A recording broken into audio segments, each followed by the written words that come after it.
March 17ಕ್ಕೆ Puneeth Rajkumar ಅವರ ಹುಟ್ಟುಹಬ್ಬ. ಆ ದಿನ ಯುವರಾಜ್ ಕುಮಾರ್ ಚಿಕ್ಕಪ್ಪನ ಆಶೀರ್ವಾದವನ್ನ ಪಡೆಯಲಿದ್ದಾರೆ. ಮತ್ತೆ ಹೊಸಪೇಟೆಯಲ್ಲಿ ಅಪ್ಪು ಧ್ವಜಗಳು ರಾರಾಜಿಸಲಿವೆ. ಹೊಸಪೇಟೆಯಲ್ಲಿ ಅಪ್ಪು ಅಭಿಮಾನಿಗಳ ಸಂಖ್ಯೆ ಹೆಚ್ಚಾಗಿರುವುದರಿಂದ ಯುವ ಜಾತ್ರೆ ಎಲ್ಲಿಂದಲೇ ಶುರುವಾಗಲಿದೆ.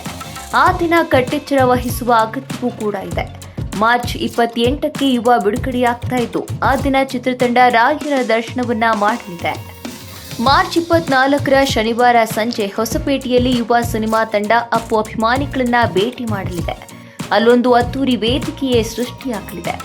ಲಕ್ಷಾಂತರ ಅಭಿಮಾನಿಗಳ ಸಮ್ಮುಖದಲ್ಲಿ ಚಿತ್ರತಂಡ ಹೊಸಪೇಟೆ ಮಂದಿಗೆ ಒಂದು ಸರ್ಪ್ರೈಸ್ ನೀಡಲಿದೆ.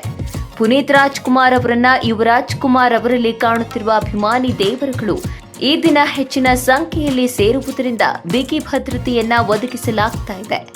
ಈ ಹಿಂದೆ ಕ್ರಾಂತಿ ಸಿನಿಮಾದ ಪ್ರಚಾರದ ವೇಳೆ ನಡೆದ ಅಹಿತಕರ ಘಟನೆ ಮರುಕಳಿಸದಂತೆ ಮುತುವರ್ಜಿಯನ್ನ ಕೂಡ ವಹಿಸುವ ಅವಶ್ಯಕತೆಯೂ ಕೂಡ ಇದೆ.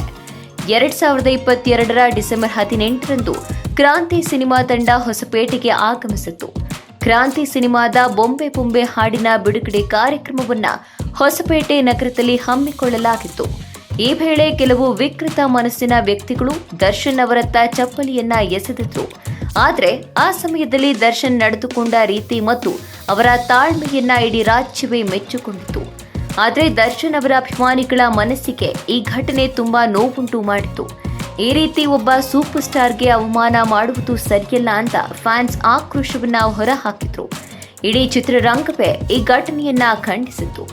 ಇದೀಗ ಹೊಸಪೇಟೆಯಲ್ಲಿ ಪುನೀತ್ ರಾಜ್ಕುಮಾರ್ ಅವರ ಆಶೀರ್ವಾದದಿಂದ ಚಿತ್ರರಂಗಕ್ಕೆ ಎಂಟ್ರಿ ಕೊಡ್ತಾ ಇರುವ ಯುವರಾಜ್ ಕುಮಾರ್ ಕಾಣಿಸಿಕೊಳ್ತಾ ಇದ್ದಾರೆ. ದೊಡ್ಡ ಮಟ್ಟದಲ್ಲಿ ಕಾರ್ಯಕ್ರಮವು ನಡೆಯಲಿದೆ. ಹಾಗಾಗಿ ಈ ಬಾರಿ ಹಿಂದೆ ನಡೆದಂತಹ ಘಟನೆ ಮತ್ತೆ ನಡೆಯದಂತೆ ಜಾಗರೂಕತೆಯನ್ನ ವಹಿಸಬೇಕಿದೆ. ಸೂಕ್ತ ಭದ್ರತೆಯ ನಿರೀಕ್ಷೆಯೂ ಕೂಡ ಇದೆ. ಪುನೀತ್ ರಾಜ್ಕುಮಾರ್ ಅಂದ್ರೆ ಹೊಸಪೇಟೆಯ ಮಂದಿಗೆ ಎಲ್ಲಿಲ್ಲದ ಪ್ರೀತಿ. ಅದಕ್ಕೆ ಸಾಕಷ್ಟು ಉದಾಹರಣೆಗಳು ಇವೆ. ಕಳೆದ ವರ್ಷ ಪುನೀತ್ ರಾಜ್ಕುಮಾರ್ ಹುಟ್ಟುಹಬ್ಬ ಹತ್ತಿರ ಬರುತ್ತದಂತೆ ಹೊಸಪೇಟೆಯ ಸಾಕಷ್ಟು ಅಭಿಮಾನಿ ಶಬರಿಮಲೈ ಮಾಲಾಧಾರಿಗಳಂತೆ ಅಪ್ಪು ಮಾಲೆಯನ್ನ ಧರಿಸಿದ್ರು. 18 ದಿನಗಳ ವ್ರತವನ್ನ ಪಾಲಿಸಿದ್ರು. ಅಪ್ಪು ಸ್ಮಾರಕಕ್ಕೆ ಭೇಟಿ ನೀಡಿ ವ್ರತವನ್ನ ಮುಗಿಸಿದ್ರು. ಇದಕ್ಕೆ ಹಲವರಿಂದ ಹಲವು ರೀತಿಯ ಪ್ರತಿಕ್ರಿಯೆಗಳು ಬಂದರೂ ಕೂಡ ಅಭಿಮಾನಿಗಳು ತಮ್ಮ ಅಭಿಮಾನವನ್ನ ಬೇರೆಯದ್ದೇ ಲೆವೆಲ್ನಲ್ಲಿ ಮೆರೆದಿದ್ರು. ಇದು ಹೊಸಪೇಟೆ ಮತ್ತು ಅಪ್ಪು ನಡುವಿನ ಅನುಬಂಧ.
ಪ್ರಜಾಮಾರ್ಗ ನ್ಯೂಸ್, ಇದು ಜನಸಾಮಾನ್ಯರ ಧ್ವನಿ.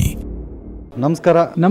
ನೀವು ನೋಡ್ತಾ ಇದ್ದೀರಾ ಪ್ರಜಾಮಾರ್ಗ ನ್ಯೂಸ್. ರಾಷ್ಟ್ರದ ರಾಜ್ಯದ ರಾಜಕೀಯದ ಬಗ್ಗೆ ಹೆಚ್ಚಿನ ಸಿನಿಮಾ ಅಪ್ಡೇಟ್ಗಳಿಗಾಗಿ ಫಸ್ಟ್ ಲೈಕ್ ಮಾಡಿ, ಸಬ್ಸ್ಕ್ರೈಬ್ ಆಗಿ, ಹಾಗೆ ಫಾಲೋ ಕೂಡ ಮಾಡಬೇಕು.